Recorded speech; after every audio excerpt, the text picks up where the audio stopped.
ठीक है, मैं अपने लैपटॉप के किसी भी ब्राउजर में either I can use IP और डोमेन। ठीक है, तो डोमेन आईपी में कैसे रिजॉल्व होता है वो हम सबसे पहले देख रहे हैं।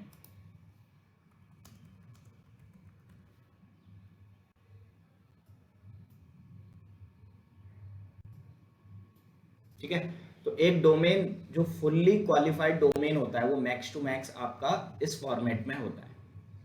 ठीक है, तो इस फॉर्मेट में जो डोमेन होता है इसमें कुछ कुछ चीजें हैं जो हमको देखनी है, जैसे कि सबसे पहले आपका ये वाला पार्ट आता है .com।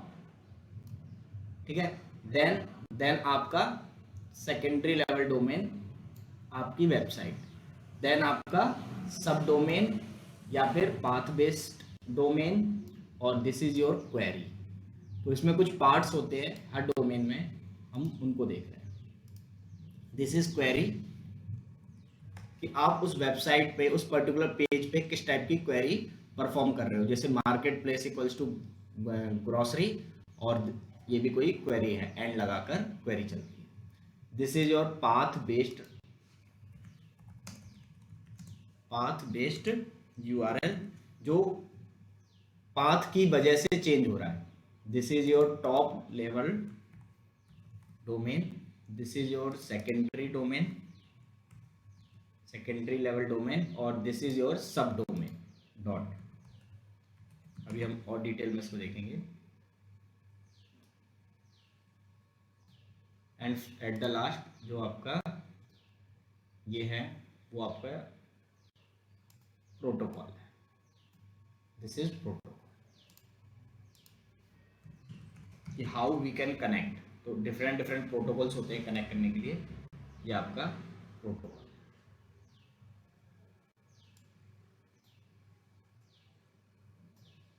ठीक है, इतने पार्ट्स अभी मुझे ये दिख रहे हैं, ये क्लियर है। मैं अपने लैपटॉप से किसी भी लैपटॉप या किसी भी सर्वर को कनेक्ट कर सकता हूं यूजिंग आईपी और द डोमेन।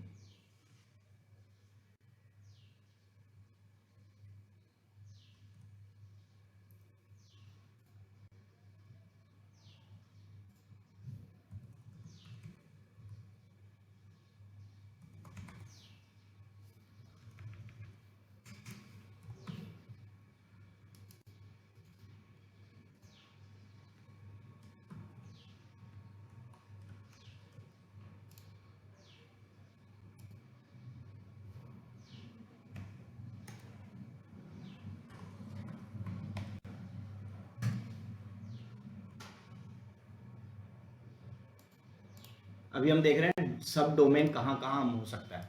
जैसे बताओ इस डोमेन में कौन सी चीज क्या है।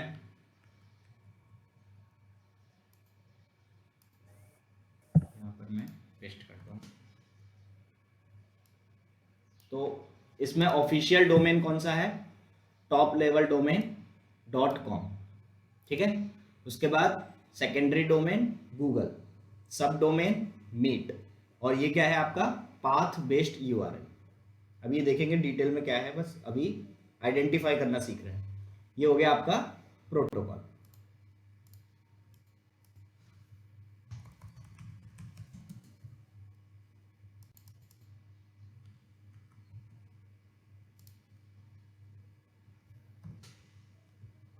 ठीक है, इसमें कोई आपको टॉप लेवल डोमेन दिखा, ये रहा सब डोमेन, सेकेंडरी डोमेन ये हो गया, सब डोमेन ये हो गया, और प्रोटोकॉल HTTPS यानी कि सिक्योर ट्रांसफर प्रोटोकॉल। और कोई देखते हैं।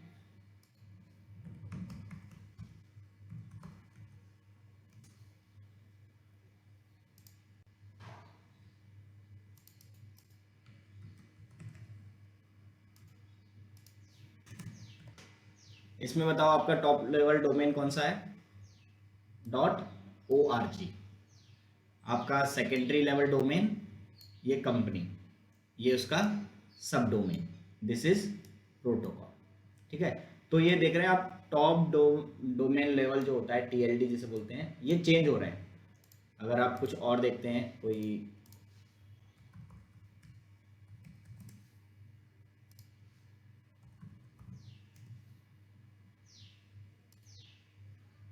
है, ये देखिए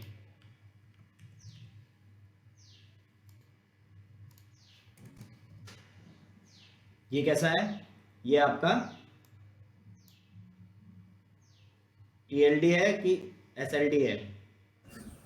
सब डोमेन। नहीं, ऐसा जरूरी नहीं है कि हर बार ये अब जो सेकंड नंबर पे आया वो सब डोमेन हो। दिस इज योर अच्छा, डोमेन TLD और this is your second level domain. तो एक बार हम देखते हैं ये चीज़ कैसे वर्क करती है और कैसे एक डोमेन को डिज़ाइन किया जाता है। तो सबसे टॉप पर या सबसे पहले जो कोई भी डोमेन होता है उसके लास्ट में होता है डॉट, ठीक है। उसके बाद रहता है आपका टॉप लेवल डोमेन, उसके बाद secondary level domain,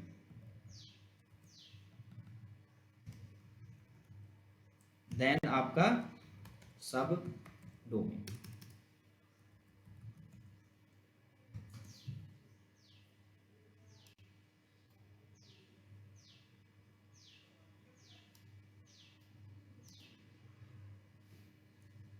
this last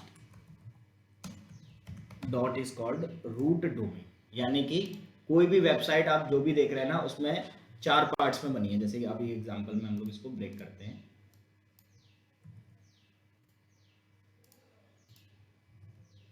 सबसे पहले होता है एक डॉट जिसे हम बोलते हैं रूट डोमेन। ये हर वेबसाइट के पास होता है, ऑल्दो हम उसको लिखते नहीं है बट ये होता है। उसके बाद आता है आपका टॉप लेवल डोमेन,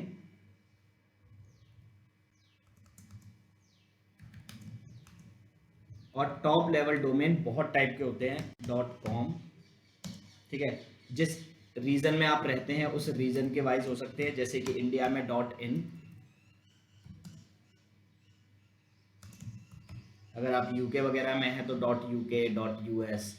देन आप एजुकेशनल पर्पस के लिए ले रहे हैं तो .edu,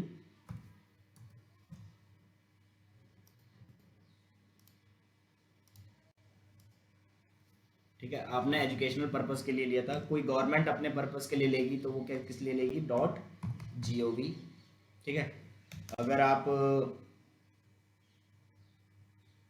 मिलिट्री पर्पस के लिए अगर जो लेते हैं मिलिट्री वाले वो .ml लेते हैं। तो इस टाइप से बहुत कैटेगरीज में इन टॉप लेवल डोमेन्स को डिवाइड किया गया है।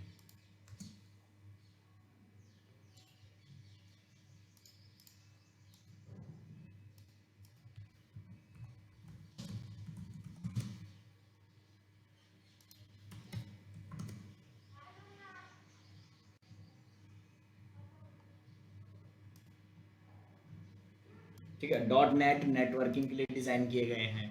.org जो नॉन प्रॉफिट ऑर्गेनाइजेशंस होती है ना उनके लिए।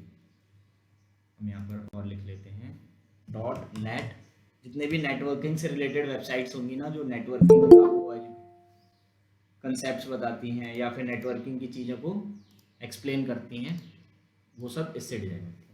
देन .org जो नॉन प्रॉफिट ऑर्गेनाइजेशंस होती हैं जैसे NGOs वगैरह हो गए, वो सब क्या होते हैं .org में यूज होते हैं।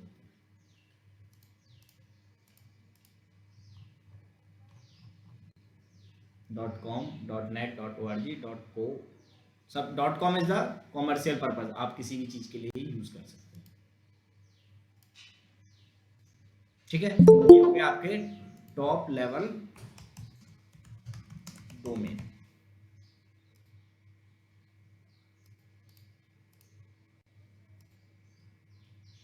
तो कोई भी डोमेन आपका डॉट कंटेन करता है सबसे लास्ट में, then any of this you can purchase.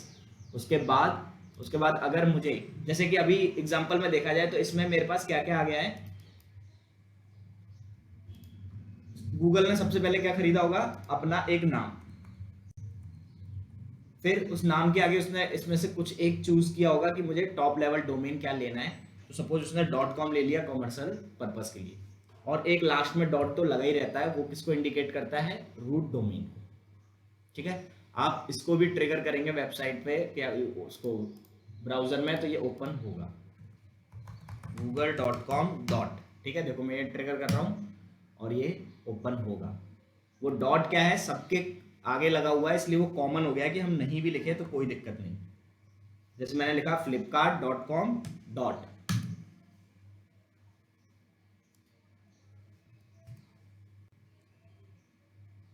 https पे जाना चाहिए।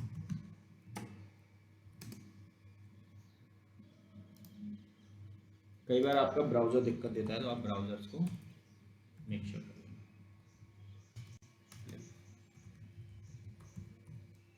मेरा डीएनएस वर्क नहीं कर रहा है 503, ओके, मेरे ब्राउजर का डीएनएस वर्क नहीं कर रहा है। अदरवाइज हर डोमेन के आगे एक डॉट लगा ही रहता है, वो नहीं लिखते हैं क्योंकि वो कॉमन हो गया कि सबके पास है।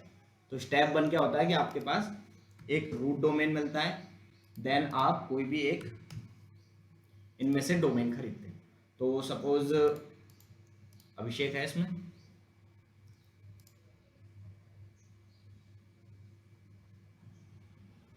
हाँ अभिषेक है ना। सपोज पहले की क्लास में हमने अभिषेक को एक डोमेन खरीदना था, तो उसकी आर्ट गैलरी की एक शॉप है और वो उसको ऑनलाइन ले आना चाहता है, तो वो एक डोमेन खरीदेगा। तो व्हाट ही विल चूज, कोई भी एक डोमेन का नाम, देन कि वो किस पर्पस के लिए ले रहा है। अब उसका पर्पस कॉमर्शियल है तो वो जाएगा .com के लिए, ठीक है। तो जब वो इसको बाय करेगा तो .com कैटेगरी में बाय करेगा और एक डॉट उसे तो फ्री में मिलेगा ही मिलेगा क्योंकि वो रूट डोमेन होता है, ठीक है। ऑल्दो हम इसको लिखते नहीं है बट एक रूट डोमेन हमेशा होता है। तो ये इतना तो अभिषेक ने खरीद लिया। अब एक डोमेन को आप मैक्सिमम एक आईपी से मैप करा सकते हैं, यानी कि जब उसकी वेबसाइट चालू होगी तो वो एक कंप्यूटर पे चालू होगी, एक सर्वर पे, और उस सर्वर की कोई एक आईपी होगी, ठीक है। तो जो कोई भी हिट करेगा artgallery.com तो वो उसको आईपी में रिजॉल्व करेगा और आईपी के थ्रू कन्वर्सेशन होगी।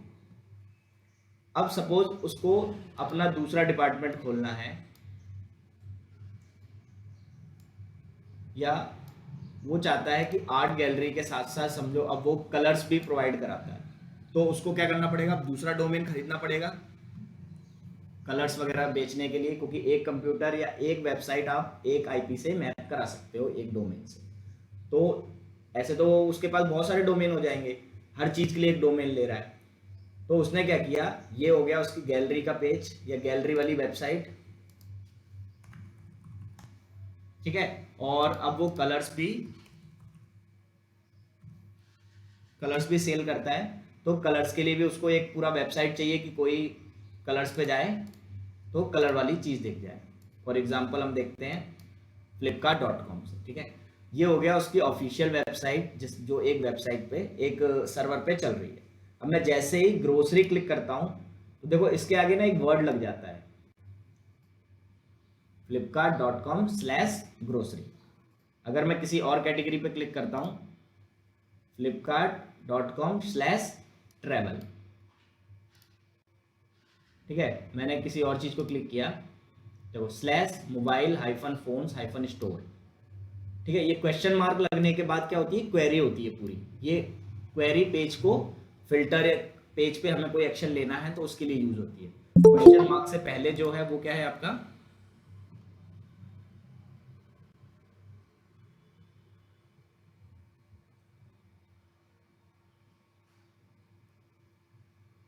जैसे क्यों दिखा रहा है,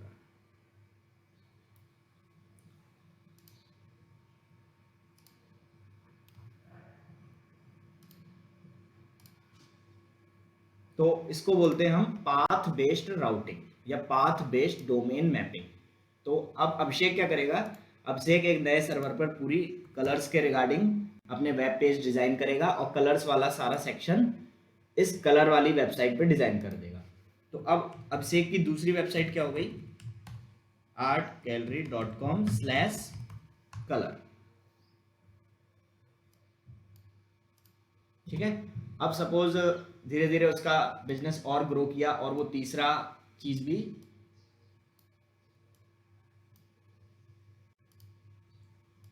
तीसरा चीज क्या ले लेते हैं अभिषेक के लिए, समझो अब वो काफी बड़ा उसका शॉप हो गया, वो गिफ्ट्स भी सेल करता है, ठीक है, तो आपको गिफ्ट्स वगैरह चाहिए तो वो वाले आप उस वाले पेज पर जाकर सारा शॉपिंग कर सकते हैं।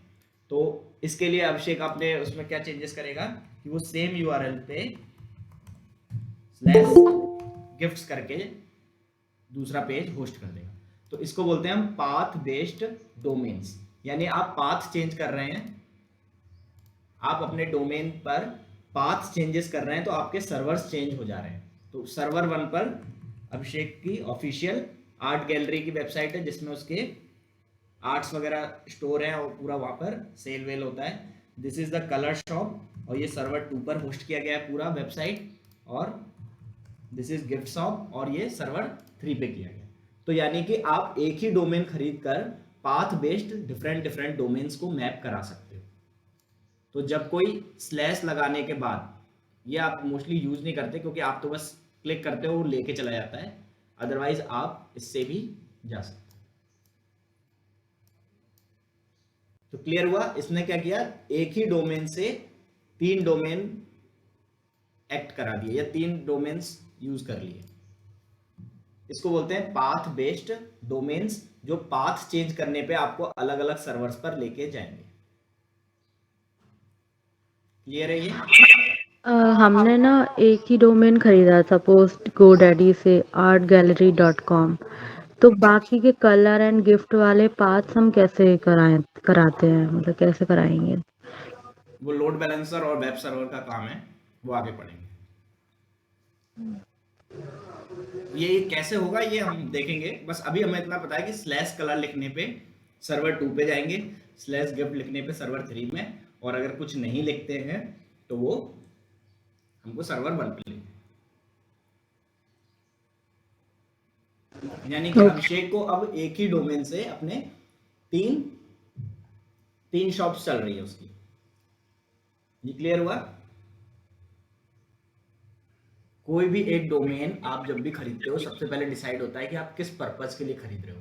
सपोज कोई और है, आकर्ष है, आकर्ष को कोई एक एनजीओ चलानी है तो वो किस टाइप का डोमेन खरीदेगा, .org, ठीक है। और उसमें अब उसके अलग अलग डिपार्टमेंट्स हैं, मान लो कि चिल्ड्रंस के लिए कुछ और है, विमेंस के लिए कुछ और है, ठीक है, और ऐसे करके उसने अलग अलग अपने डिफरेंट पेजेस बना लिए, डिफरेंट वेबसाइट्स बना ली।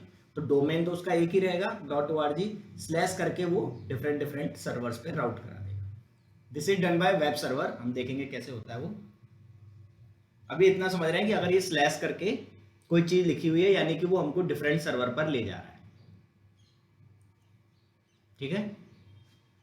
मतलब बेसिक लैंग्वेज में बस इतना हमको समझना है अभी कि डोमेन खरीदते वक्त हम डिसाइड करते हैं कि .net लेना है कि .org कि .com .in .edu .government या .military। ये गवर्नमेंट लेगी, ये मिलिट्री पर्पस के लिए, या आपकी कोई, आपने देखा होगा जो वैसी वेबसाइट्स होती हैं सरकारी यूनिवर्सिटीज़ वाली, गवर्नमेंट यूनिवर्सिटीज़ वाली, तो वो मोस्टली .edu करके लेती है।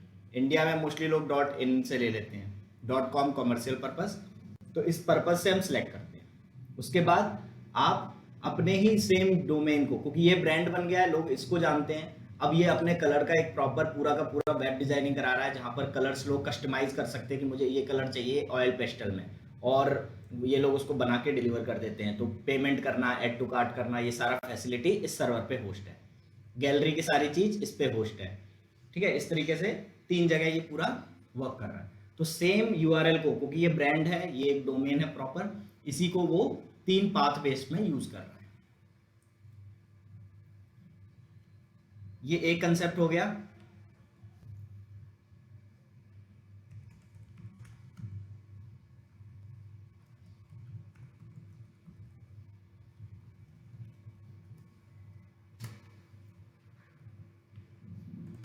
अब कंसेप्ट 2 में क्या होता है कि कई बार ऐसा होता है कि डोमेन एक ही रहेगा, जैसे कि अभी था artgallery.com, ठीक है, और सर्वर भी एक ही है,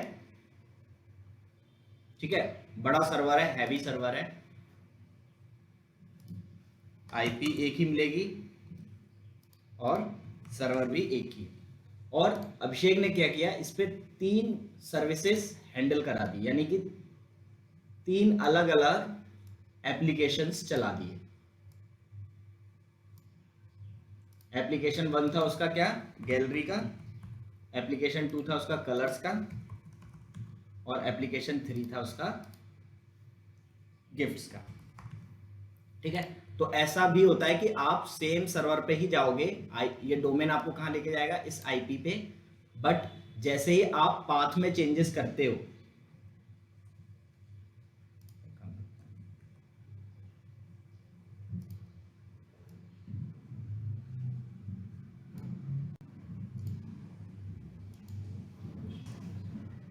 ठीक है, ये आपको क्या देगा, एक आईपी।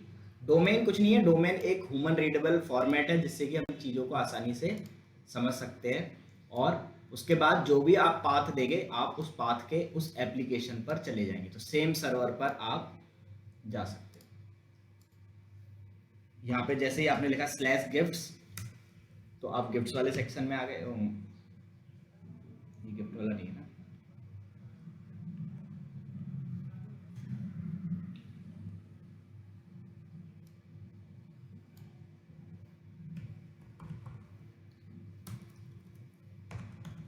/गैलरी लगाया उस यूआरएल के, तो वो आपको इस सर्विस पे ले गया।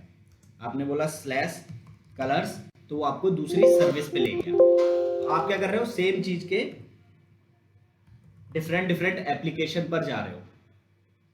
तो कई बार आपको एक ही वेबसाइट मिलेगी, उस पर एक ही सर्वर मिलेगा, उस पर 3 एप्लीकेशन चल रहे हैं।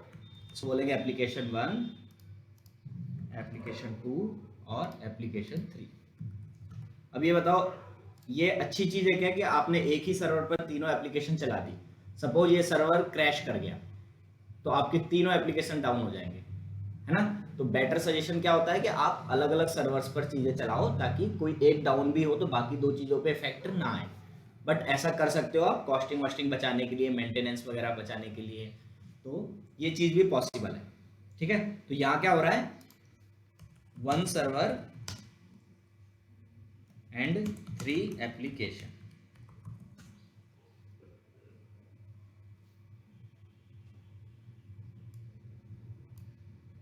वो भी कर सकते हैं।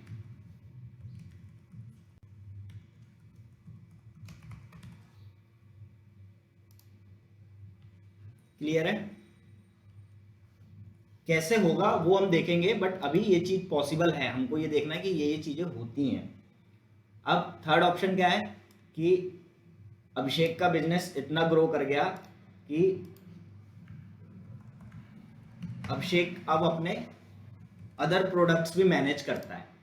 अदर प्रोडक्ट्स का एग्जांपल लें तो उसका जो वो गैलरी वाला है वो तो है ही पेंटिंग से रिलेटेड, अब वो और उससे रिलेटेड क्या हो सकता है,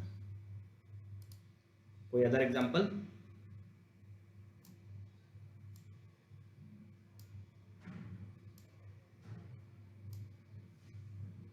नहीं याद आ रहा, चलो मैं फिर रियल एग्जांपल ले लेता हूँ। तो ये .ai जो अभी आया है, ये भी डोमेन ही है कि इसका कुछ अलग चीज ही फंक्शन चाहिए?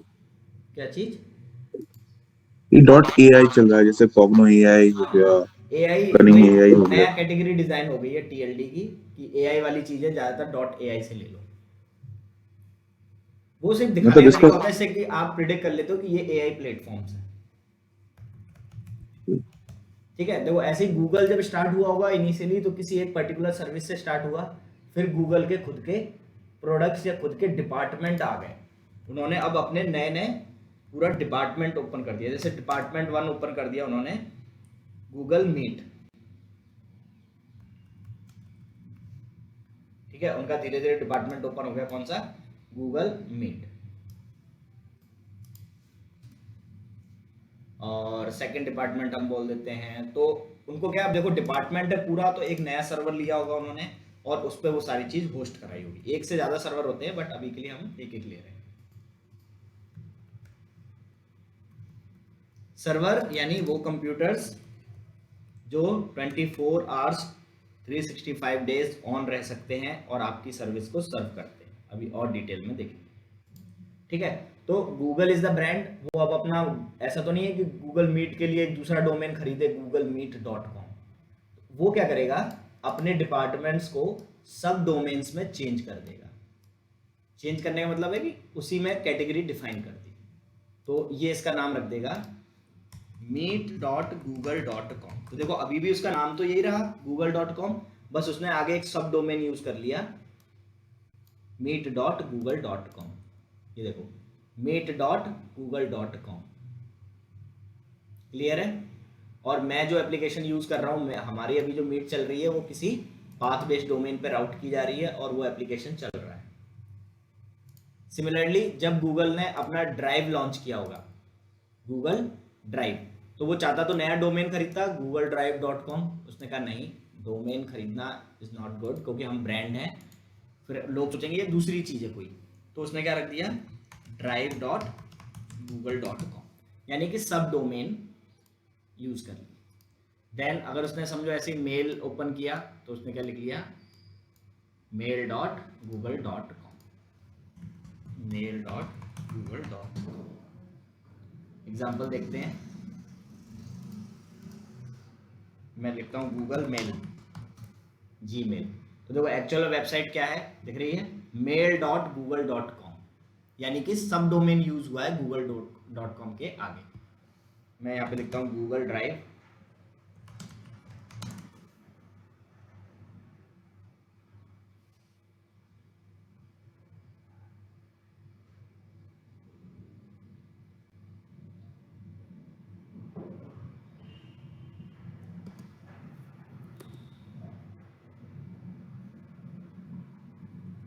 गूगल ड्राइव के नहीं ऊपर होता।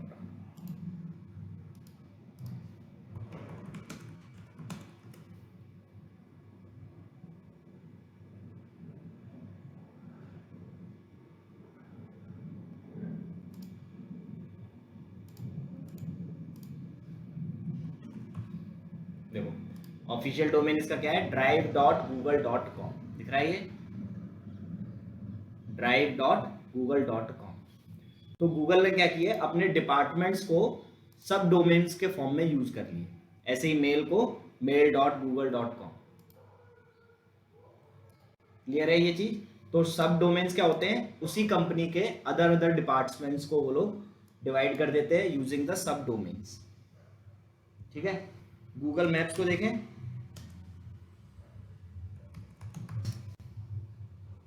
क्या है maps.google.com।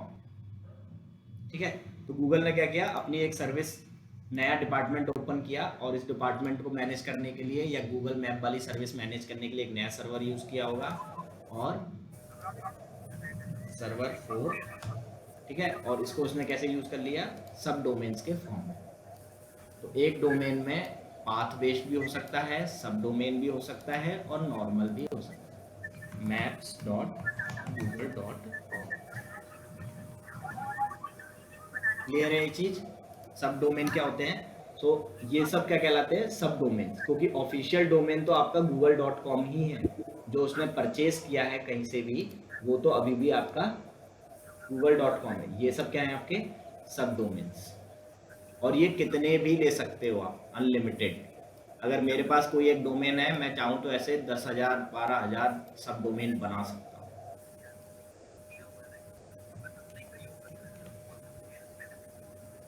ठीक है, ये आपकी चॉइस है।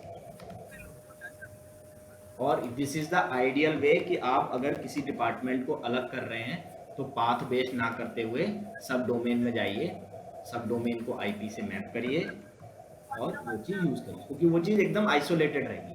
अब क्या होगा, इसकी आईपी से ये मैप है, तो कोई अगर meet.google.com खोल रहा है तो वो दूसरी आईपी पे ले जा रहा है, दूसरे मशीन पे ले जा रहा है, इसकी आईपी अलग है, तो ये आपको दूसरे आईपी पे ले जाएगा।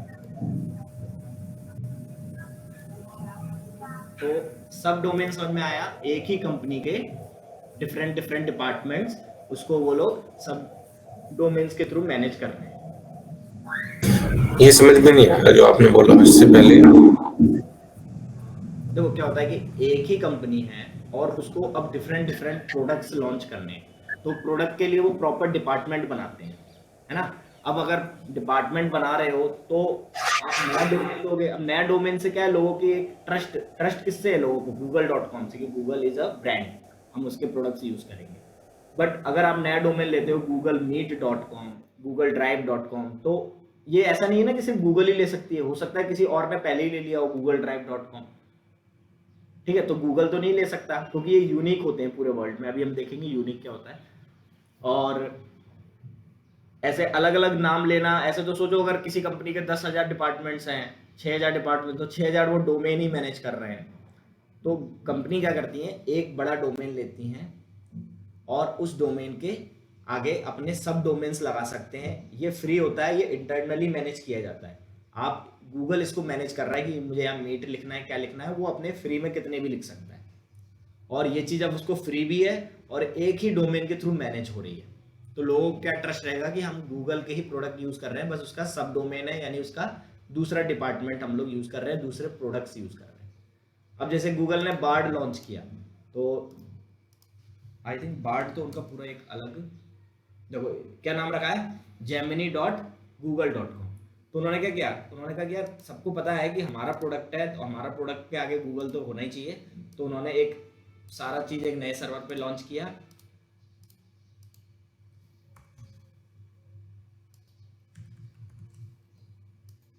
एक नया सर्वर लिया होगा और ये जो डोमेन है, इस डोमेन को क्या नाम दे दिया उन्होंने, जेमिनी डॉट, पहले bard.google.com था, अब उन्होंने उसका नाम बदल के क्या रख दिया है, gemini.google.com। तो इससे क्या हो गया कि डोमेन अभी भी एक ही है, ये सब डोमेन हो गया उसका। और सब डोमेन हम कितने भी बना सकते हैं। सब डोमेन ये इंडिकेट करता है कि ये डिपार्टमेंट अलग है, ठीक है, इसके इंजीनियर्स अलग होंगे, इसका पूरा बिल्डिंग अलग होगी, ये अलग ही एक हायरार्की चल रही है, ये अलग ही एक हायरार्की चल रही है, क्योंकि ये प्रोडक्ट्स हैं। जैसे टाटा के डिफरेंट डिफरेंट प्रोडक्ट्स हैं ना, वैसे ही गूगल के डिफरेंट डिफरेंट प्रोडक्ट्स हैं, डिफरेंट डिफरेंट टीम्स हैं, डिफरेंट डिफरेंट रेवेन्यू है, पूरा सब कुछ अलग है, फंडिंग अलग होगी, हर चीज़ अलग होगी।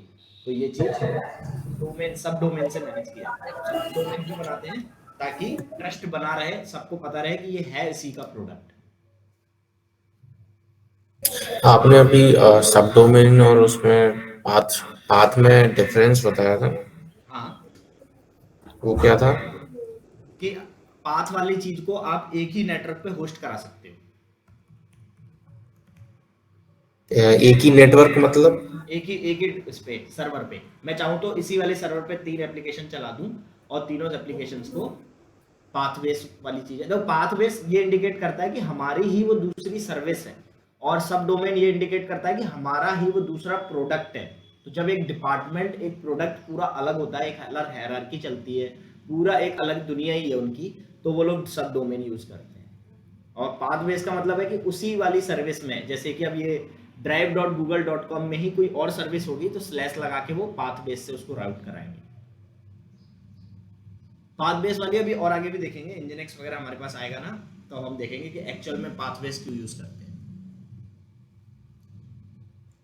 ठीक है, तो एक डोमेन में, एक बड़े से फुल्ली क्वालिफाइड डोमेन में हमारे पास सब डोमेन हो सकता है ना, जरूरी नहीं है कि मैंने लिया ही लिया हो, मैंने नहीं बनाया, मेरा एक ही प्रोडक्ट है, ठीक है। उसके बाद आपका सेकेंडरी लेवल डोमेन होगा, टॉप लेवल डोमेन होगा, और एक रूट डोमेन होगा, वो डॉट वाला।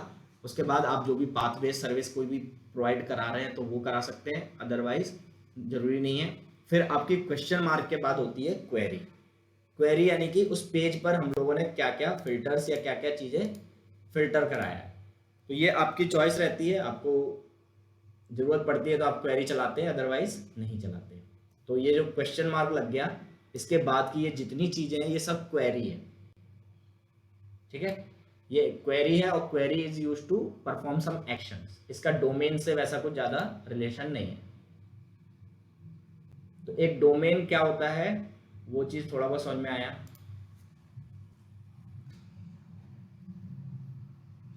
हाँ, ठीक है, तो मैं यहाँ पे लिखता हूँ कि a fully qualified domain, fully qualified domain have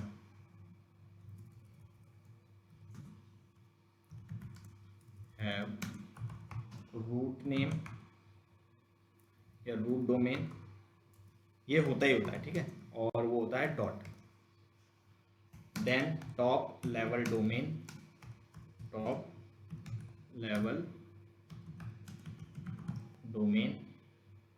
top level domain क्या होते हैं? .com जो हम दे रहे हैं, top level domain, that is .com, .net, .org, जो आपकी ज्योग्राफिकल लोकेशन है वो, जैसे इंडिया में .in चलता होगा, यूएस पे .us और यूके में .uk। नेटवर्किंग वाली जो चीज़ें हैं वो, जो गवर्नमेंट वेबसाइट्स है वो .gov चलेगी, मिलिट्री वेबसाइट .ml लिखेंगी, और उसके बाद से नॉन प्रॉफिट ऑर्गेनाइजेशन है तो वो .org। हाँ, एजुकेशनल कोई वेबसाइट है तो .education, और एक नई कैटेगरी जो अभी आगे बता रहा था .ai भी जुड़ गई है। तो जितनी AI कंपनियां हैं वो मोस्टली .ai यूज़ करती हैं। उसके बाद होगा आपका secondary domain, secondary level domain, यानी SLD बोलते हैं इसको।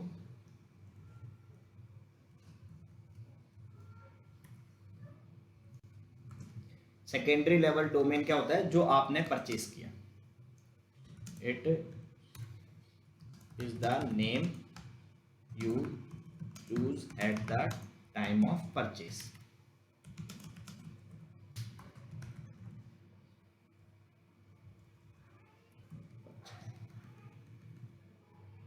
ठीक है, उसके बाद a domain can have path based domains, path based domains हो सकते हैं, और क्या क्या हो सकता है? सब domains. It is the name or your or URL. Your मतलब जो भी आप नाम चूज कर रहे हैं, Okay. It is the name you choose. जैसे एग्जांपल में हमने लिया ना आर्ट गैलरी, एग्रोटेक, ठीक है, ये एग्जांपल का है। ये जो भी आप जैसे अपने लिए नहीं कोई भी वेबसाइट का डोमेन खरीदते हो वो चीज़ है ये, तो ये होता है सेकेंडरी लेवल डोमेन। अब डोमेन की कुछ प्रॉपर्टीज है कि domain can have a path based domains. Path based का मतलब जैसे कि artgallery.com स्लैश, और किस वाले स्टोर में, किस वाली सर्विस में जाना है उसे, गिफ्ट्स में artgallery.com स्लैश, और क्या क्या बना रहा था वो, कलर्स वाले में, इस टाइप के हो सकते हैं। उसके बाद a domain can have sub domains,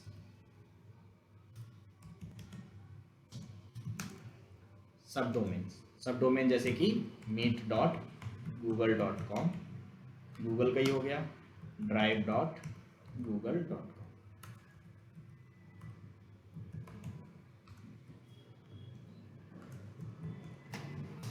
ठीक है, ये सब हो सकता है।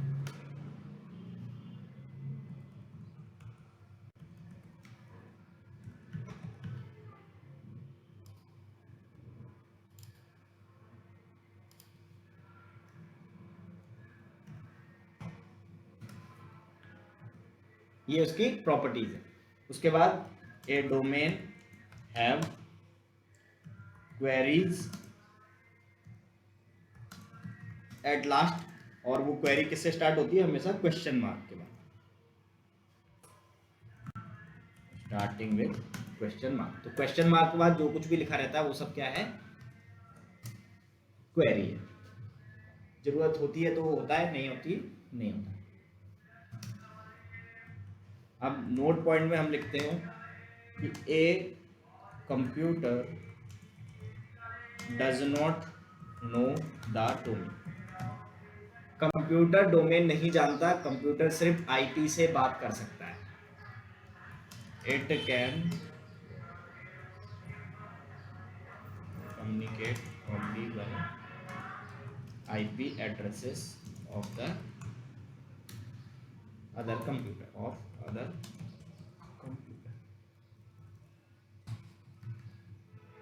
अभी हमने देखा कि डोमेन हिट करते हैं तो वो हमको एक कंप्यूटर पे पहुंचा देता है, बट यहाँ पे एक पॉइंट लिखा है, computer does not know the domain, it can communicate only with IP address of other computers.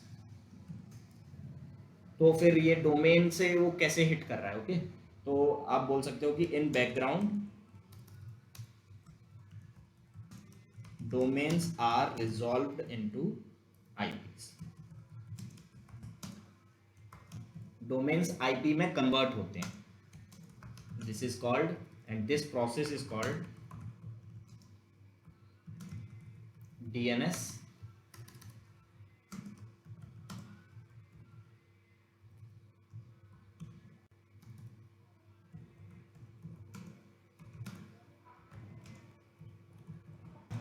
ठीक है।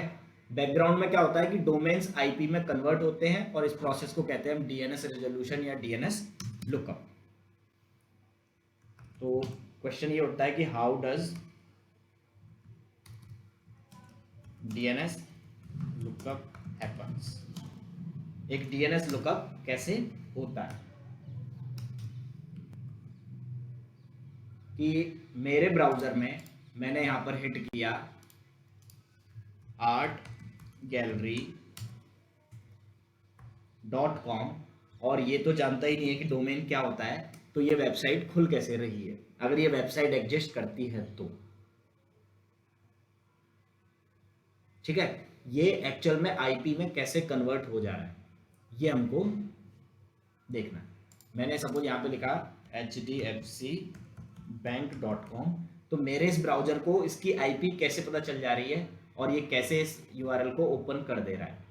ठीक है, ये वेबसाइट कैसे ओपन हो गई, तो इसको बोलते हैं हम डीएनएस लुकअप या डीएनएस रेजोल्यूशन, और वो कैसे आकर होता है वही चीज हमें देखनी है। ठीक है, तो ये क्वेश्चन भी है, काफी इंटरव्यूअर पूछते हैं। तो suppose this is my laptop, ये मेरा लैपटॉप है। ठीक है, और मेरे लैपटॉप में मैंने ब्राउजर ओपन कर रखा है और ब्राउजर में मैंने हिट किया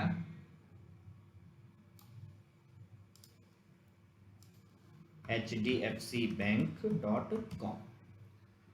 ठीक है, और इसने मुझे HDFC का जो सर्वर है HDFC सर्वर उससे कनेक्ट करा दिया। यही तो हुआ, मैंने यहाँ पर ये HDFC बैंक लिखा तो उसने मुझे यहाँ के सर्वर से कनेक्शन करा दिया। बट ये कनेक्शन हुआ कैसे, इसको कैसे पता चला कि इसकी आईपी क्या है, क्योंकि इसकी आईपी तो कुछ भी हो सकती है, मेरे कंप्यूटर को वो चीज कैसे पता चली। ठीक है, तो हम लोग देख रहे हैं डीएनएस लुकअप।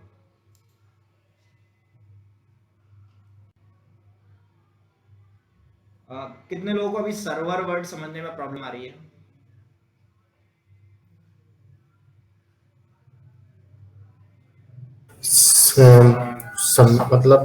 मतलब एक बार सर्वर वर्ड एक्सप्लेन करूं क्या होता है एग्जैक्टली। चलो उसको देख लेते हैं। देखो, दिस इज माय कंप्यूटर। ठीक है, तो ये मेरा कंप्यूटर लैपटॉप हो सकता है और एक नॉर्मल डेस्कटॉप भी हो सकता है। ठीक है, अब मुझे कोई एक वेबसाइट चलानी है तो मैं क्या करूंगा, इस पर एक वेबसाइट होस्ट कर दूंगा using some application server. Application host करने वाले जो सॉफ्टवेयर्स आते हैं जैसे कि इंजनएक्स हो गया, टॉमकैट हो गया, इनके थ्रू। बट मेरा ये कंप्यूटर ऐसा डिजाइन नहीं किया गया है कि ये 24 आवर्स पूरे 365 डेज चल सके। तो मैं क्या करूंगा, मैं ऐसे कंप्यूटर्स लेकर आऊंगा जो इस चीज में कैपेबल है कि वो 24 a computer which is capable for running 24 hours या 24x7 into 365 days without any problem, without any problem। मैं अपना कंप्यूटर देखो 24 आवर्स नहीं ऑन कर छोड़ सकता ना, मुझे एक ऐसा सर्वर चाहिए, एक ऐसा कंप्यूटर चाहिए जो आराम से पूरे 365 डेज चल सके। अब इस पर मैंने एक सर्विस होस्ट कर दी। सपोज मैंने इस पे इंस्टॉल कर दिया डेटाबेस। क्या इंस्टॉल कर दिया? डेटाबेस। तो ये कंप्यूटर एक सर्विस को सर्व कर रहा है, और ये किस टाइप की सर्विस को सर्व कर रहा है? डेटाबेस को। तो इसको मैं बोलूंगा डेटाबेस सर्वर, यानी this machine is serving database service, that's why it is called database server. ठीक है, और जो इस डेटाबेस सर्विस को यूज करेगा, सपोज मैं यूज कर रहा हूं, तो I will be client for it. तो कॉम्बिनेशन होता है क्लाइंट और सर्वर का। ये तो एक एग्जांपल हो गया। अब इसके अलावा और कौन कौन से सर्वर हो सकते हैं? जिस टाइप की सर्विस आप सर्व करा रहे हो वो सारी सर्विसेज आपकी एक सर्वर पर ही चलेगी, एक मशीन पर ही चलेगी। एग्जांपल में मैंने मेल वाली सर्विस को सर्व करा दिया, मेरी कंपनी खुद का मेल यूज करती है, तो हम लोगों ने अपना मेल वाला सारा सेटअप गूगल से ना लेते हुए, जीमेल से ना लेते हुए, आउटलुक से ना लेते हुए अपने ही सर्वर पर सर्व करा दिया, पूरा का पूरा एप्लीकेशन होस्ट कर दिया जो मेल फैसिलिटी प्रोवाइड करता है, तो ये कहलाएगा मेल सर्वर। मैंने एक सर्वर लिया, उस पर एक एप्लीकेशन होस्ट करा दिया, फ्रंट एंड बैक एंड की वेबसाइट होस्ट करा दी, तो this will called application server. मैंने एक सर्वर यूज किया और इस सर्वर का नाम है वेब सर्वर। वेब सर्वर का काम होता है रिक्वेस्ट को लेना, उससे प्रोसेस करना और आउटपुट देना, तो ये हो गया वेब सर्वर। ठीक है, ये हो गया डीबी सर्वर, ये हो गया मेल सर्वर, यानी वो कंप्यूटर जिसपे कोई एक सर्विस चल रही है, वो कोई एक सर्विस सर्व कर रहा है। और कौन कौन से हो सकते हैं? DHCP server. डीएचसीपी सर्वर का काम है कंप्यूटर्स को आईपी एड्रेस प्रोवाइड कराना। अभी हम नेटवर्किंग में धीरे धीरे जाएंगे तो देखेंगे। और कौन सा एक सर्वर हो सकता है? एक सर्वर है जिसके पास पूरी दुनिया में जितने डोमेन्स हैं, सारे डोमेन्स के रिगार्डिंग आईपी अवेलेबल है, उसको बोलते हैं हम डीएनएस सर्वर। यानी कि मैं, hello sir, could you please repeat it? हाँ, फिर से बोलता हूँ। देखो, एक कंप्यूटर जो 24x पूरे 365 डेज विदाउट एनी प्रॉब्लम चल सकता है, उसको बोलते हैं हम एक सर्वर। ये एक नॉर्मली कंप्यूटर होगा, बस मे भी उसमें डिस्प्ले ना हो, एक ही डिस्प्ले से आप 2-2 3-3 सर्वर्स को कनेक्ट करके बैठे हो। ठीक है, तो ये एक कंप्यूटर मान के चलते हैं। अब इस कंप्यूटर पर एक सर्विस सर्व की जा रही है, मैंने इस पर एक डेटाबेस MySQL का इंस्टॉल कर दिया, तो ये सर्विस मेरी MySQL या ये सर्वर मेरा डेटाबेस सर्विस को सर्व कर रहा है, that's why it is called database server. So this service is serving the database facility या database service, hence it is called DB server. इसलिए इसको हम डीबी सर्वर बुलाएंगे। क्यों? क्योंकि इस पे हम डेटाबेस की सर्विस सर्व करवा रहे हैं। इसको हम बोल रहे हैं डीएनएस सर्वर, तो ये कंप्यूटर किस टाइप की सर्विस को सर्व कर रहा है? डीएनएस वाली। ये सर्वर वेब सर्वर वाली, ये डीएचसीपी। ये वर्ड्स हम देखेंगे अभी ये क्या है, बस अभी हम ये देख रहे हैं कि ऐसा कंप्यूटर जिस पे एप्लीकेशन चल रहा है तो उसको बोलेंगे ऐप सर्वर, एप्लीकेशन सर्वर। ये मशीन जिस पे हमने पूरा अपना मेल कॉन्फ़िगर कर दिया यूजिंग सम टूल्स, सम सॉफ्टवेयर्स, तो उसको बोलेंगे हम मेल सर्वर्स। ठीक है, और दी server can be accessible by other computers. जैसे ये मेरा एग्जांपल है, हो सकता है ये आपका कंप्यूटर हो, ये किसी और यूजर्स का हो, तो ये सब कहलाएंगे क्लाइंट्स। यानी जो इस सर्विस को यूज करेगा वो क्या कहलाएगा? क्लाइंट। तो AWS एक सर्वर है। AWS एक क्लाउड है जो आपको सर्विस प्रोवाइड कराता है। आप उस सर्विस को यूज करो और उसमें जिस टाइप की सर्विस को इंस्टॉल कर दोगे, वो तो आपसे कहेगा आपको सर्वर चाहिए, आप हमसे ले लो, हमारे मशीन इतने कैपेबल है कि पूरे 10-10 साल 20-20 साल आराम से चल सकती है विदाउट एनी प्रॉब्लम। आपको कोई प्रॉब्लम नहीं होगी, आपको हमेशा वो चालू मिलेगा। तो हमने उनसे सर्वर ले लिया, तो वो तो एक ब्लैंक सर्वर है, एक ब्लैंक मशीन है। अब मुझे उसमें सर्विस इंस्टॉल करनी है, डेटाबेस, तो मैं क्या करूंगा? उस सर्वर को लॉग इन करूंगा, उसमें MySQL इंस्टॉल कर दिया, सेटअप कर दिया। Now what I will call that server? DB server. क्यों? क्योंकि उस पर डेटाबेस की सर्विस सर्व हो रही है। ओके, वो EC2 पे जो बनाते थे अपन, ऐसे ही मैंने बट हाँ बोलो। ऑल्दो वो हम ऑनलाइन यूज कर रहे हैं, क्लाउड पे यूज कर रहे हैं, बट बैकग्राउंड में तो वहां पर भी ऐसे ही हार्डवेयर होंगे ना, ऐसे ही तो है ना। तो अल्टीमेटली तो एक हार्डवेयर ही है, काइंड ऑफ एक कंप्यूटर ही है वहां पर भी, बट वो हमारे लिए कोई और मैनेज कर रहा है, लाइक दैट। और वो इसी तरीके से डिजाइन किए गए हैं कि that can run easily like 24 hours, 20 पूरे 24 घंटे पूरे साल भर ऑन रह सकते हैं, वो इस तरीके से डिजाइन किए गए हैं। जबकि हमारे कंप्यूटर्स ऐसे डिजाइन नहीं है। अगर मैं अपना लैपटॉप आप लोगों के लिए चालू छोड़ दूं पूरे एक हफ्ते तो खराब हो जाएगा ये, क्योंकि इसके हार्डवेयर्स उस हिसाब से नहीं डिजाइन किए गए हैं। ठीक है, तो जो इस सर्विस को यूज करेगा वो क्या कहलाएंगे? क्लाइंट्स। तो मैं बोल सकता हूं कंप्यूटर्स विच आर, देखो ये वाले क्लाइंट नहीं है जो कंपनी में होता है ना कि ये हमारे क्लाइंट है। Computers which are using the service of servers are called clients. तो इनको हम बोलते हैं क्लाइंट्स। नेटवर्किंग जिसकी जितनी स्ट्रांग बनेगी वो आगे उतना स्मूथली वर्क करेगा। तो आप यहाँ ज़्यादा से ज़्यादा टाइम स्पेंड दो, ज़्यादा से ज़्यादा डाउट्स पूछो, कोई दिक्कत नहीं है। ठीक है, तो ये सब कौन हो गए? सारे क्लाइंट्स। ये सारा एरिया क्या है? क्लाइंट्स का। और clients can be anywhere. Suppose मैं मध्य प्रदेश में हूँ, कोई महाराष्ट्र में है, कोई यूपी में है, कोई दिल्ली में है, they can use this service. हर कोई इस सर्विस को यूज कर सकता है अगर वो पब्लिकली है तो। ठीक है, तो ये लोग जो सर्विस को यूज कर रहे हैं ये हो गया क्लाइंट सर्विस। अब किसी कंपनी में सबको मेल यूज करना है तो they will use a mail server, तो ये हो गया सर्वर जो मेल की सर्विस सर्व कर रहा है, और ये सब क्लाइंट्स हैं जो ये सर्विस को यूज कर रहे हैं। ठीक है, तो सर्वर्स किसी सर्विस को सर्व करते हैं, क्लाइंट्स उस सर्विस को यूज करते हैं। क्लियर है? ये भी कंप्यूटर्स ही हैं, ये हम लोग हैं।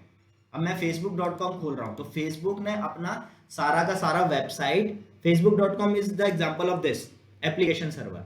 उन्होंने क्या किया है, एक मशीन ली बड़ी सी, एक नहीं बहुत सारी, क्योंकि एक मशीन डाउन हो गई तो बहुत सारी मशीन्स ली, उन सब पे वेबसाइट लॉन्च कर दी, फेसबुक के फ्रंट एंड बैक एंड सब कुछ लॉन्च कर दिया, और आप लोग यूज कर रहे हो तो यू आर द क्लाइंट्स। आपके कंप्यूटर्स, लैपटॉप्स, मोबाइल जिससे भी यूज कर रहे हो, यू आर द क्लाइंट, और वो जिसपे वो वेबसाइट चल रही है वो क्या है? सर्वर।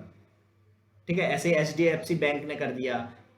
जितने भी जो भी चीज आप देख रहे हो वो सब कोई ना कोई सर्विस सर्व कर रहे हैं, तो वो दे आर द सर्वर्स, और आप उसको यूज कर रहे हो तो आप यू आर द क्लाइंट्स। ठीक है, मैं खुद की वेबसाइट बना रहा हूं, जैसे आर्ट गैलरी अभिषेक ने बनाया, तो अभिषेक क्या करेगा, एक मशीन लेगा सबसे पहले और मशीन पर अपनी वेबसाइट होस्ट करा देगा। ये एक मशीन हो गई उसकी, इस पे उन्होंने अपनी वेबसाइट या एप्लीकेशन होस्ट कर दिया, एप्लीकेशन होस्टेड, और एप्लीकेशन होस्ट हो गया तो ये किस टाइप की सर्विस को सर्व कर रहा है? एप्लीकेशन की, तो इसको बुलाएंगे हम लोग ऐप सर्वर। ठीक है, और इसकी होगी एक आईपी। हर सर्वर की एक आईपी होती है।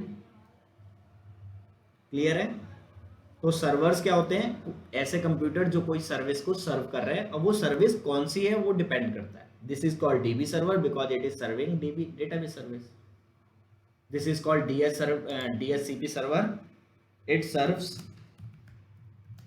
the IP allocation service. अब बताओ, ये चीज मैं यूज करूंगा, मैं किसी को क्यों आईपी बांटूंगा? अब आईपी कौन बांटता है?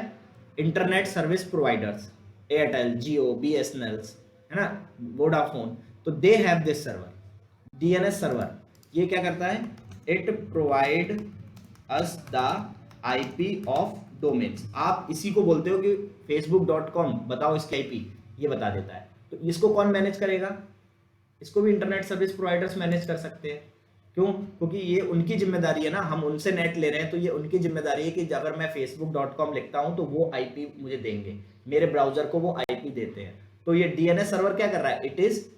It provides the IP of domains.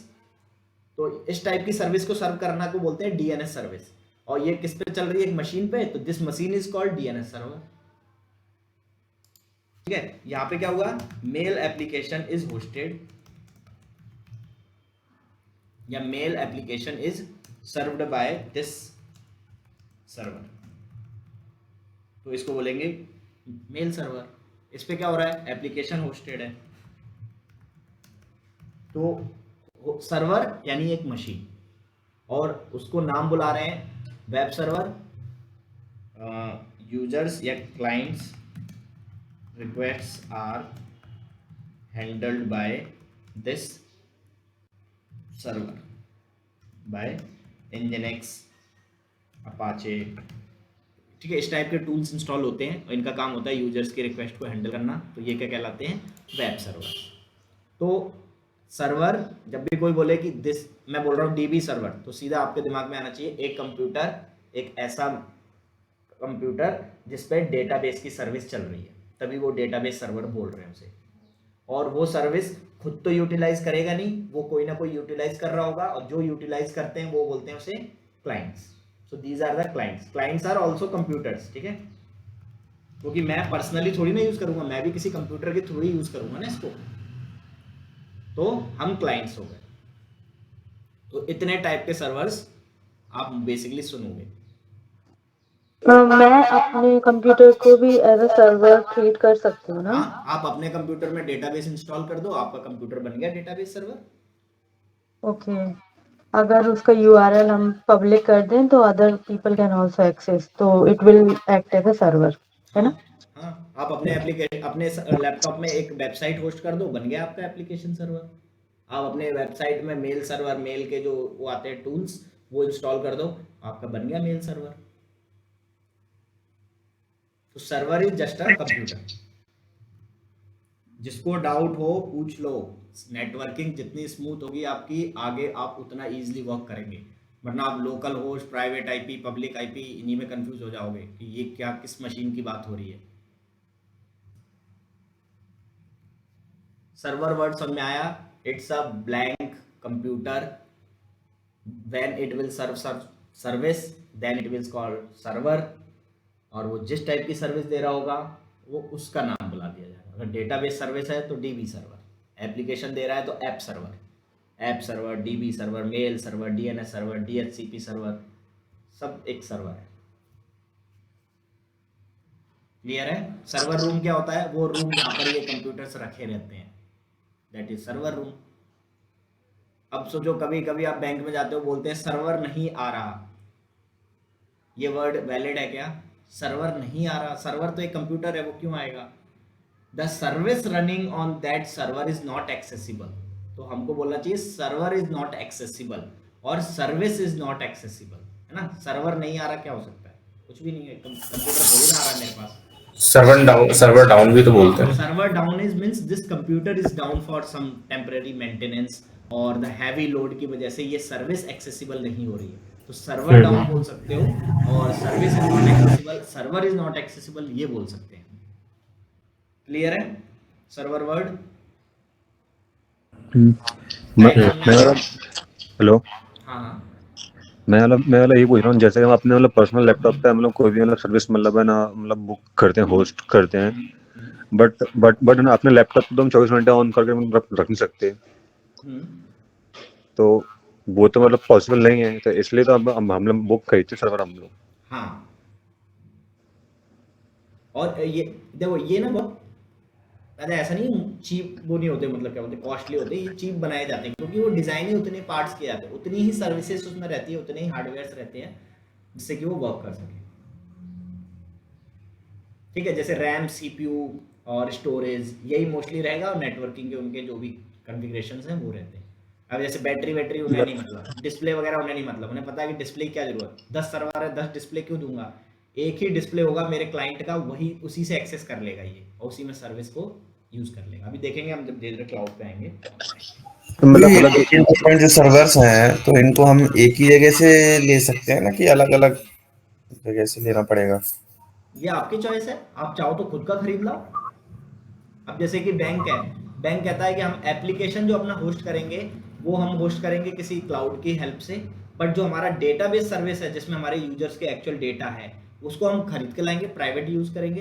तो आपने देखा होगा हर बैंक में एक सर्वर रूम होता है, स्पेशली जब बड़े बड़े बैंक्स होते हैं, हेड ऑफिसेस रहते हैं, तो सर्वर रूम में क्या है कि ऐसे कंप्यूटर्स रखे हुए हैं जो जिसपे उनका डेटाबेस चल रहा है, तो डेटाबेस वो प्राइवेट सर्वर रखते हैं, that will be on premises, यानी उनके यहीं पर होगा।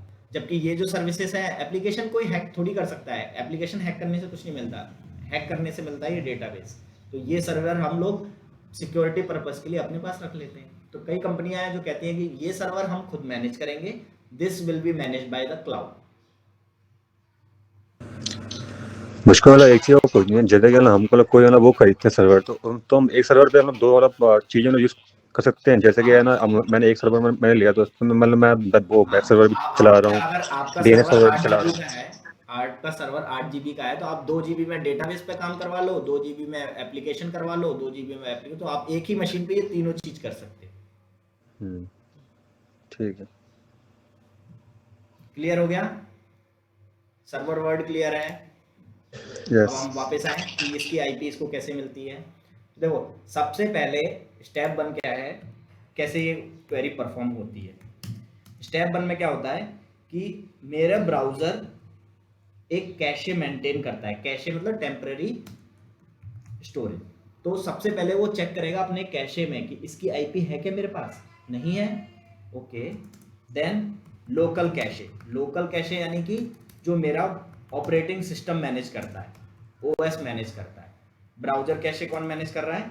ब्राउजर, ठीक है। हर ब्राउजर, जैसे आपने देखा होगा पहली बार कोई यूआरएल खुलने में टाइम लेता है, नेक्स्ट टाइम नहीं लेता, क्योंकि वो आईपी तुरंत अपने एक बार में रिजॉल्व कर लेता है। अब अगर इस पे भी नहीं मिला, मेरे ब्राउजर मेरे ओएस पे भी नहीं है, ये चीज मेरे ओएस पे भी नहीं है, तो फिर कहां से आएगा?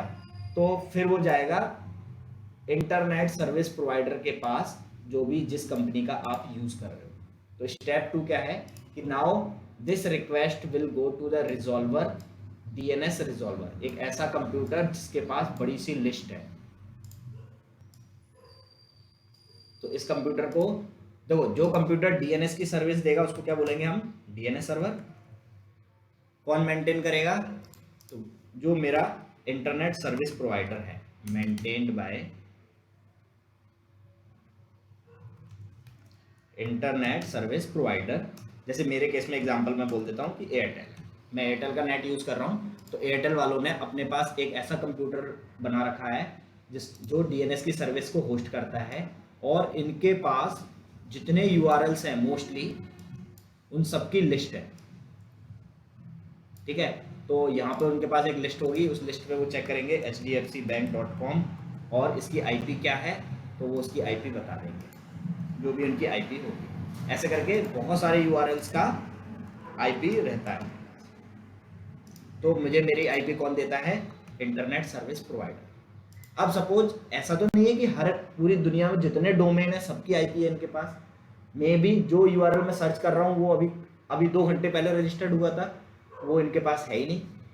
तो स्टेप 2 तो मेरे को समझ में आई कि मेरी रिक्वेस्ट आती है डीएनएस सर्वर पे, और कौन मैनेज करता है उसको?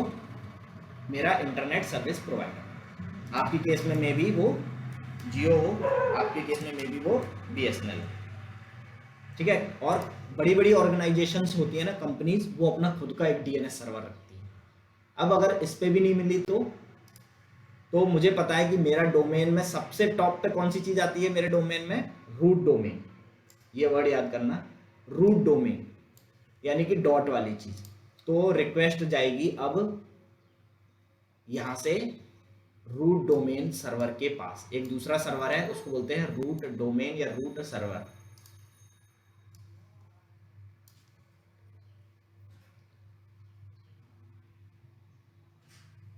क्या बोलेंगे इसको? Root server. रूट सर्वर कौन सा था? वो जो डॉट था ना वर्ड, वही चीज। क्योंकि कोई भी डोमेन में क्या होता है? डॉट तो होता ही होता है। तो ऐसे 13 सर्वर्स हैं पूरे वर्ल्ड में। देयर आर 13 सर्वर्स जो रूट डोमेन है, कि इनको सब पता रहता है कि कौन सी चीज कहां मिलेगी। अब रूट डोमेन कहेगा हाँ हाँ आपने, मुझे पता है hdfc.com सर्च किया है और उसके लास्ट में एक डॉट लगा ही रहता है, तो आप मेरे पास आए हो, बिल्कुल सही बात है, कोई दिक्कत नहीं है। मैं ये बता सकता हूं कि कौन हो सकता है इसके पास नहीं हो, ये भी नहीं जानता। There are 37 servers in the world, ठीक है। हो सकता है कि ये भी नहीं जानता हो, लेकिन ये मुझे पता है किसका एड्रेस बता देगा।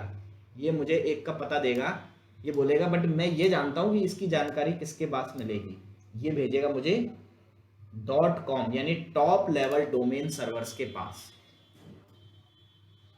इनको बोलते हैं हम TLD डोमेन या टॉप लेवल डोमेन सर्वर, ठीक है। और ये कितने हैं ऐसे? There are 1500 plus servers in the world.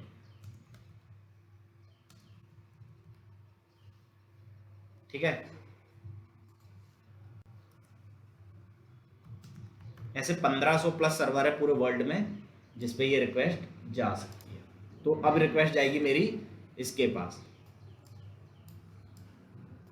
ये बोलेगा जी आप सही आए हो, आप .com के पास ही आए हो, आपको .com का पता दिया है, मैं ही हूँ वो सर्वर जो .com की जानकारी रखता हूँ और मैं जानता हूँ कि आपकी जो रिक्वेस्ट है वो किसके पास है। देखो अब .com किसने खरीदा है, .com से किसने खरीदा है, HDFC कंपनी ने। तो ये कहेगा मैं आपको भेजता हूँ, ये रिक्वेस्ट को वापस देगा और बोलेगा मैं आपको भेजता हूँ HDFC यानी कि ऑथोरिटेटिव सर्वर, जो इसका एक्चुअल में आधिकारिक मालिक है, जो इसका ओनर है, उसके पास भेजता हूँ।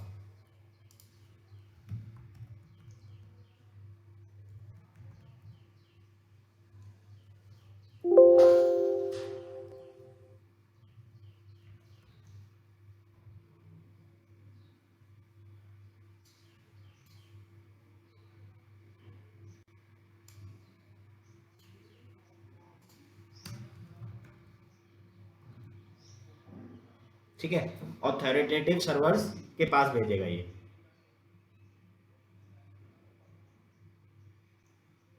अब ये वो बंदा है जो एक्चुअल में जानता है कि इसकी आईपी क्या है। ठीक है, और ये आईपी लौटाएगा किसको, डीएनएस रिजॉल्वर को। जैसे कि हमारे केस में क्या था, ऑथोरिटेटिव सर्वर HDFC बैंक। तो देखो यही जानता है ना कि एक्चुअल में मैं किस सर्वर पे मशीन अपनी आईपी होस्ट करूंगा, तो ये आईपी रिटर्न देगा डीएनएस को। और ये डीएनएस सर्वर किसका है, BSNL जियो जो भी चल रहे हो। और ये तुरंत जाके अपने पास HDFC बैंक की आईपी लिख लेगा अपने पास हमेशा के लिए कि भाई अभी के लिए लिख लो, हमेशा के लिए नहीं बोल सकते, कुछ टाइम के लिए, और इसको वापस दे देगा आईपी। यानी कि इसने तो बोला hdfcbank.com की आईपी बताओ, अगर उसके पास मिल गई तो ये यहीं से दे देगा आईपी को तुरंत वापस, और नहीं मिली तो फिर ये सारी प्रोसेस इनिशिएट होगी।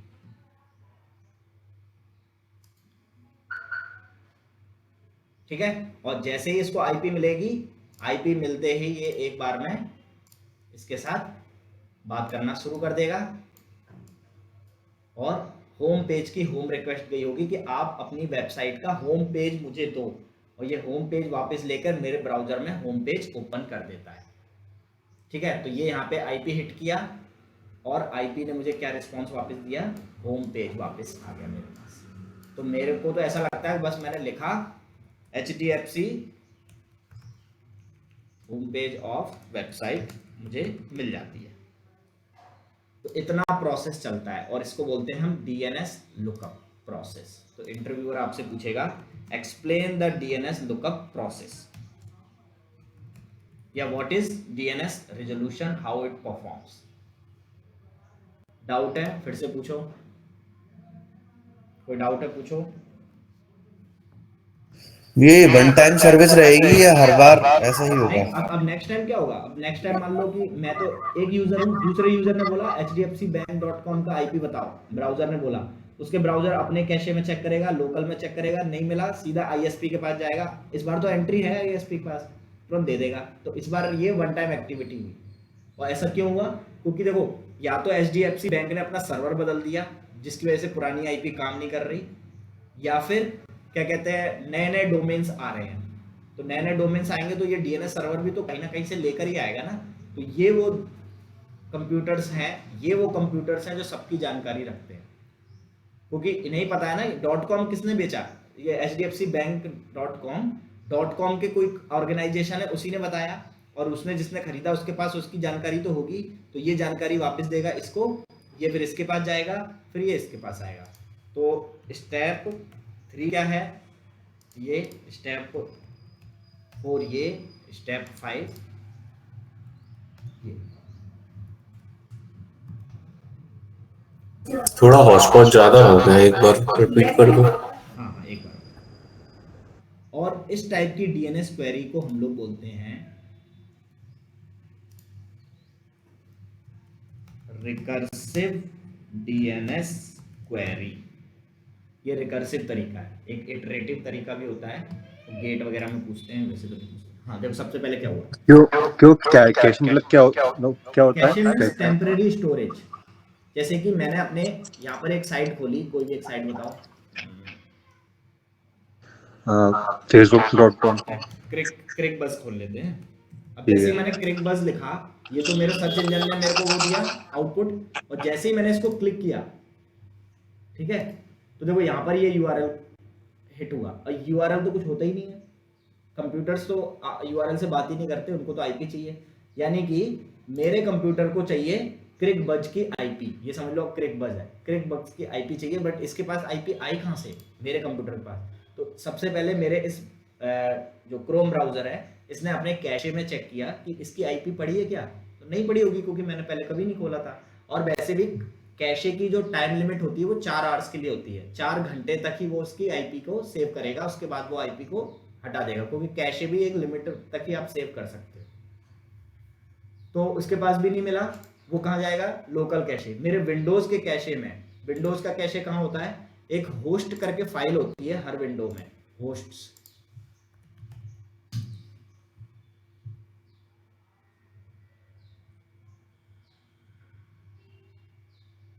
सी के अंदर कहीं होती है, उसमें ना एंट्रीज रहती हैं। देखते हैं मेरे होस्ट फाइल में अभी क्या पड़ा है, विंडोज होस्ट फाइल डीएनएस कैसे,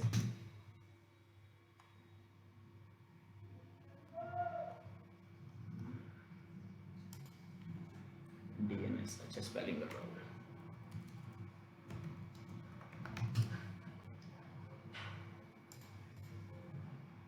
हर विंडोज में एक फाइल होती है जो विंडोज भी रखता है, ब्राउजर तो रखता ही है, प्लस होस्ट भी रखता है मेरा। और होस्ट पे भी नहीं मिले, विंडोज होस्ट फाइल पाथ, ये रहा, C system 32 drivers host, Windows system 32, उसके बाद ड्राइवर्स,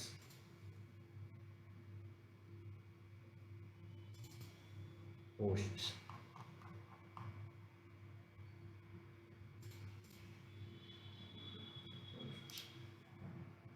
ETC के अंदर है क्या, ETC होस्ट,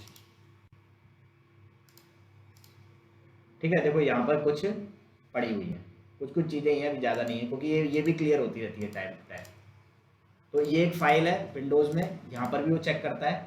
यहाँ पर भी ना मिले तो ये क्या करेगा, मेरे एयरटेल के डीएनएस सर्वर पे ही रिक्वेस्ट जाएगी और बोलेगा crickbuzz.com की आईपी दो। अब अगर ये आईपी यहाँ पर अवेलेबल है तो यहीं से दे देगा। और जो फेमस होती है ना वेबसाइट, उनके तो सबके पास रहते हैं, नहीं है तो फिर क्या होगा, ये इंफॉर्मेशन जाएगी रूट सर्वर्स के पास, क्योंकि सबसे मेन वही है।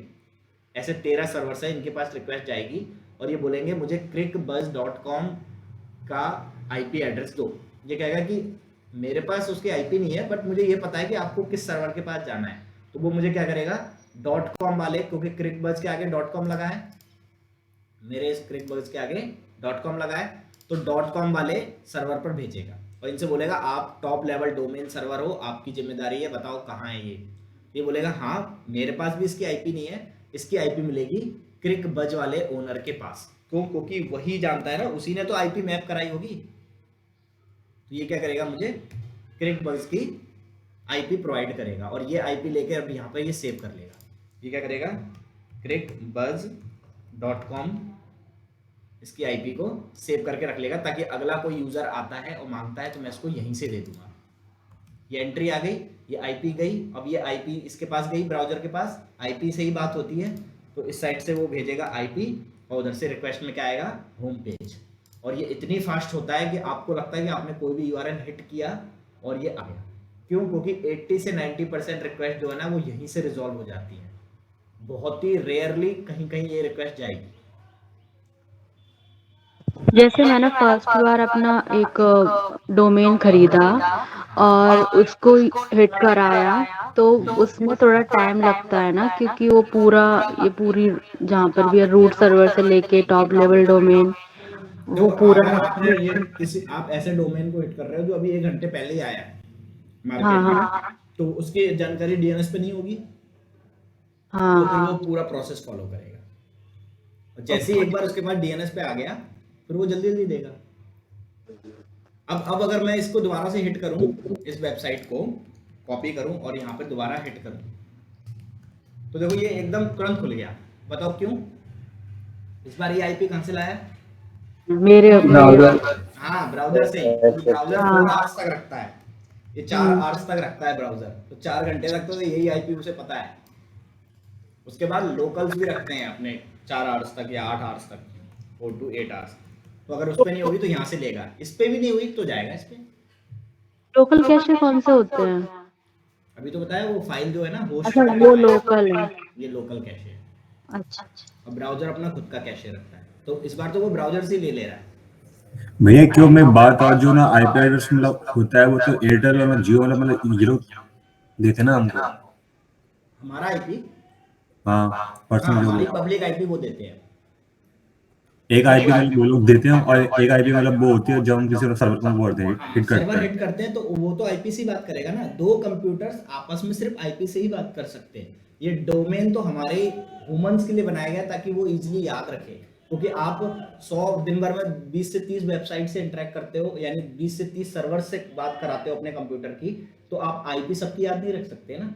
अदरवाइज आप आईपी से हिट करो। देखो अगर ये मुझे ये हिट नहीं करना है, आप बोल रहे हो नहीं मुझे नहीं हिट करना है, आप तो मैं तो आईपी निकालूंगा इसकी, तो आप डीएनएस लुकअप साइट पे जाओ, यहाँ पे लिखो फ्लिपकार्ट, या तो उसकी आईपी याद हो मुझे, और ये आईपी कभी कभी बदल भी जाती है। देखो मैंने इसको कॉपी किया, ये आईपी है, अब मैंने बस यहाँ ये लिखा तो वो खुलेगा फ्लिपकार्ट ही, क्योंकि कंप्यूटर्स आपस में आईपी से ही बात होती है।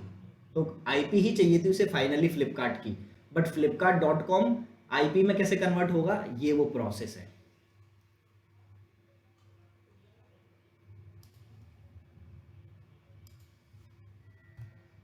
ठीक है, तो ये होता है डीएनएस लुकअप।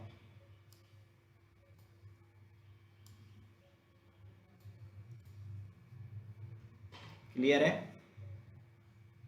अब बताओ ये डीएनएस सर्वर क्या है? एक ऐसा कंप्यूटर जो डीएनएस की सर्विस को सर्व कर रहा है। और डीएनएस की सर्विस क्या होती है? आईपी के बदले में नाम बता देगा, नाम के बदले में आईपी बता देगा, वो डीएनएस सर्विस है। अब कोई सॉफ्टवेयर आते होंगे जो ये सर्विस चलाते हैं, जिस कंप्यूटर पे ये चल रही है उसको बोलेंगे डीएनएस सर्वर। उसका काम क्या है कि भाई कोई भी डोमेन बताओ मैं आईपी बता दूंगा, कोई भी आईपी बताओ मैं उसका डोमेन बता दूंगा, दोनों कर लेता है। तो ये हो गया डीएनएस सर्वर। रूट सर्वर्स ये ऐसे कंप्यूटर्स हैं जो किसी भी डोमेन की आईपी बताने के लिए रिस्पॉन्सिबल है। ठीक है, हो सकता है कि इनके पास एग्जैक्ट आईपी ना हो, तो ये आपको भेजते हैं उसके सेकेंडरी वाले टॉप लेवल डोमेन पे। अब जैसे कि सपोज मैंने सर्च किया विकिपीडिया, उसकी ऑफिशियल साइट का नाम है .org। ठीक है, तो रिक्वेस्ट जाएगी इसके पास भी आईपी नहीं है, तो इसके पास ये कहेगा हाँ आप सही आए हो, क्योंकि लास्ट में एक डॉट लगा रहता है, तो आप मेरे पास आए हो, बट मेरे पास इसकी आईपी नहीं है, आप .org वाले टॉप लेवल डोमेन्स पे जाओ। तो ऐसे 1500 प्लस कंप्यूटर चल रहे हैं, वो .org वाले पे भेजेगा। और भेजने का मतलब क्या है, ये मुझे आईपी देगा, IP of top level domain, ये रिटर्न करेगा। और ये क्या मांग रहा है, ये बोल रहा है आईपी ऑफ क्रिकबज बताओ, क्रिकबज की आईपी दो। इसने रिक्वेस्ट क्या की है कि क्रिकबज की आईपी दो, बट इसके पास वो आईपी नहीं है, तो ये उसको आईपी ऑफ क्रिकबज ये मांगा उसने, ये रिक्वेस्ट गई। ठीक है, दिस इज रिक्वेस्ट। और उधर से रिस्पॉन्स क्या आया, रिस्पॉन्स में आया आईपी ऑफ टीएलडी, और वो उसमें कुछ हेडर्स भी आए होंगे कि ये आईपी। फिर ये इसके पास जाएगा, ये बोलेगा ये अब ये .com वाले के पास नहीं जाएगा, किसके पास जाएगा, .org वाले के पास। ये अपने आप उसकी आईपी देगा जो .org के पास भेजेगा। ये बोलेगा क्रिकबज की आईपी दो, ये कहेगा आप .org पे आए हो, सही आए हो, but I am not the owner, मैं आपको भेज रहा हूँ विकिपीडिया ऑथोरेटिव सर्वर के पास। तो वो विकिपीडिया वाले सर्वर के पास भेजेगा, जैसे google.com वाले के पास कहाँ भेजेगा, वो गूगल के पास। अब मैंने सर्च किया meet.google.com, तो गूगल ही बता पाएगा ना कि meet.google.com की आईपी क्या है, या फिर drive.google.com की आईपी क्या है, वो तो गूगल ही जानता है, क्योंकि गूगल के ही ऐसे 10 डिपार्टमेंट चल रहे हैं। तो गूगल का ऑथोरेटिव सर्वर होगा, वहां जाएगा और वो आईपी देगा। तो फाइनल आईपी मुझे कौन देता है, ये आईपी ऑफ क्रिक, बस ये आईपी देगा एक्चुअल में रिस्पॉन्स में।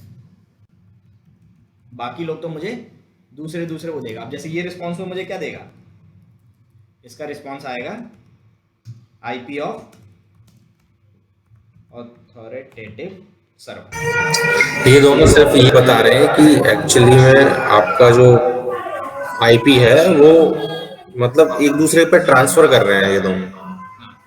ये बड़े बड़े डिपार्टमेंट्स हैं, ये समझ लो कि आप सीईओ के पास पहुंच गए, सीईओ कह रहा है यार रुको मैनेजर के पास भेजता हूँ, मैनेजर कह रहा है हाँ ये वो डेवलपर ये बताएगा वही है। तो ये दीज आर द हेड्स, क्योंकि इनका काम क्या है, वर्ल्ड में बिलियंस ऑफ डोमेन्स को मैनेज कर रहे हैं। तो इसका काम है भैया .com के पास कब भेजना है, .org के पास कब भेजना है, ये वो जानता है। अब .org के पास भी ऐसे 5,000 5 लाख हो सकते हैं कि वेबसाइट्स हों, डोमेन्स हों, तो उनको उनके ओनर के पास भेजेगा। तो ओनर्स कौन होते हैं, ऑथोरेटिव सर्वर्स। अब गूगल के, जैसे गूगल के मालिक के पास भेज दिया, मैंने सर्च किया था mail.google.com, तो ये बोलेगा कि हाँ भाई मेरे ही डिपार्टमेंट है mail.google.com और दिस इज द आईपी, क्योंकि वही जानता है आईपी। हो सकता है आज आईपी ये हो, कल अलग हो जाए, परसों अलग हो जाए, 10 दिन बाद आईपी अलग हो जाए। तो आईपी कौन मैनेज करेगा, जो उनके ऑथोरिटेटिव सर्वर्स हैं।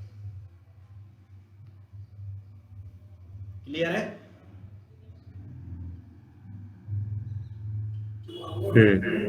ठीक। अब हम आएंगे कल आईपी, एक कंप्यूटर दूसरे कंप्यूटर से नेटवर्क। भैया हाँ कुकीज क्या क्या होती है, और जो मतलब हम किसी मतलब वेबसाइट को करते हैं, विजिट करते हैं, तो उसमें कुकीज आते हैं। कुकीज तुम्हारे वो करते हैं ऑथेंटिकेशन वगैरह। तो कुकीज जैसे कि कहाँ कहाँ यूज हो सकते हैं, कई सिक्योरिटी पर्पस है।